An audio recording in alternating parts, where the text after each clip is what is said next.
The seated push-up test assesses strength in the upper extremity and scapular muscles. This is particularly important for athletes who use wheelchairs.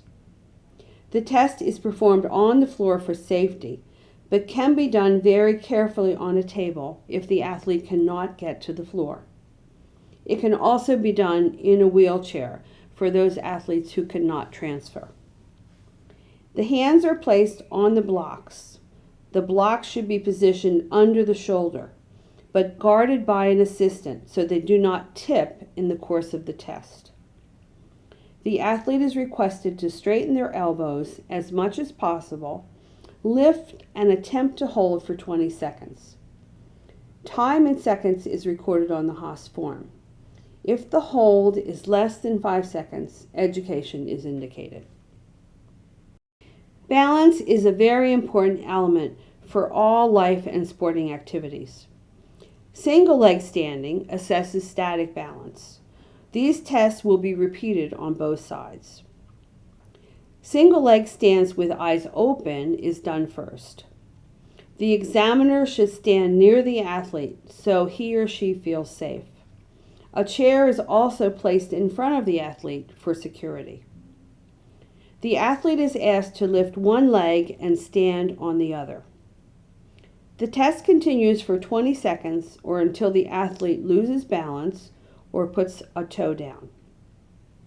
Time is recorded in seconds on the Haas form.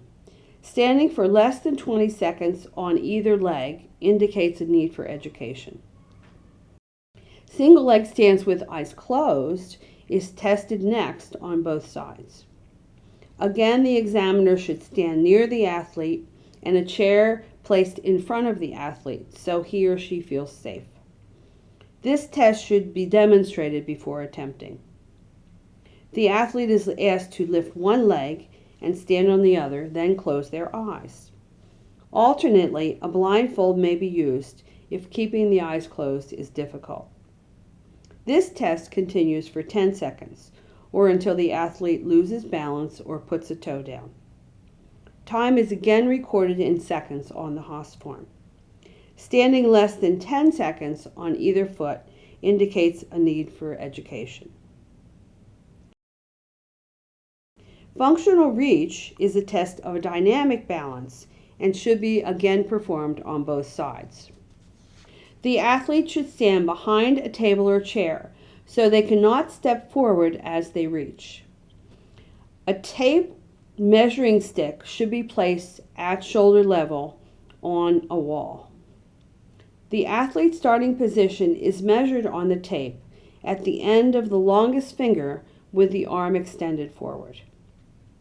As the athlete bends forward, not leaning on the table, the examiner encourages the athlete to reach as far as possible without loss of balance. The examiner notes the final position on the tape. The distance that the athlete has moved forward, or the difference of the start and finish positions, is recorded in centimeters on the Haas form. The athlete then moves to the other end of the table to assess the opposite side. The aerobic test is a submaximal test of aerobic condition. We have chosen to use the 2-minute step test. The athlete is seated for recording of a pre-exercise heart rate with either a heart rate monitor or a pulse oximeter. The midpoint between the hip and knee joint is located and marked on the wall. This is the height to which the athlete will lift the knees during the test. The athlete is then asked to lift alternate leads to the level of this tape marker for a period of 2 minutes. A tally counter is used to record each right leg lift. At the end of 2 minutes, the athlete is seated to rest. An immediate post-exercise heart rate is recorded following the test. The examiner will also record heart rate at 2 minutes post-exercise to get an assessment of recovery. The number of steps with the right leg and all heart rate recordings are placed on the Haas form. The education station is where the athlete receives individualized instruction about how to improve the areas that have been noted. Various exercise tools are available to teach the athlete. Elastic bands or weights can be used for strengthening, while towels or webbing can be used for stretching. Foam or balance discs can assist with balance training. Each athlete receives a personal athlete scorecard with examples of many types of exercises.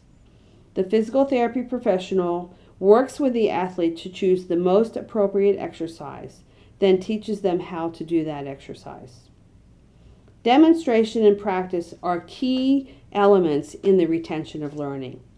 In addition to teaching the athlete, we also try to teach the coach, a friend or relative for reinforcement in the community environment.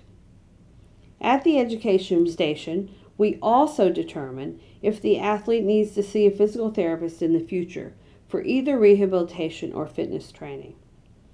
If this is the case, the form is marked for PT referral, and the areas that should be addressed are checked.